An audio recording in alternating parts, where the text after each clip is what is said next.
je vais vous raconter l'histoire de Super Lulu Night Survival.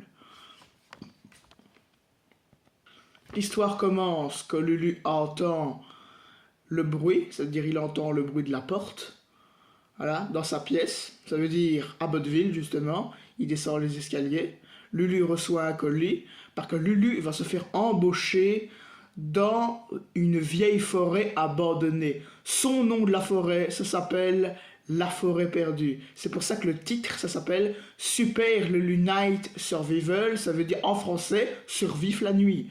C'est pour ça justement que ça s'appelle comme ça, parce que Lulu va se faire embaucher justement dans la forêt perdue, ça veut dire la forêt tueur là. Une forêt que tu rentres, qu'une fois que t'es rentré, bah t'es perdu à jamais, tu peux plus sortir, tu peux te faire buter. Voilà. Et justement là, dans le Lulu Night Survival, l'histoire, Lulu va se faire embaucher par un certain Boudin Boss. C'est une espèce de sorte de personnage. Ça veut dire il a une cigarette à la main parce qu'il prend... En fait, il fume. Il fume au fait. Il fume pour oublier ce qui s'est passé au fait. Il cache son identité. Ah oui les gars, c'est pour ça qu'il fume. Il fume pour oublier son identité. Bien évidemment, c'est logique. Parce que la forêt appartient à ce personnage. Oui, la forêt appartient à ce personnage-là, c'est pas une blague.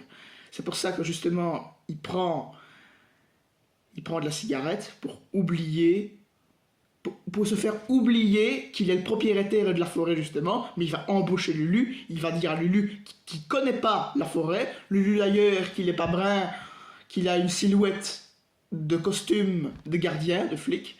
Voilà, parce qu'on va rencontrer des Boudintronics, les ghost tueurs, c'est leur nom. Les ghost tueurs, ce sont des animatronics d'ailleurs, inspirés de Bonnie sans visage de Five Nights at Freddy's.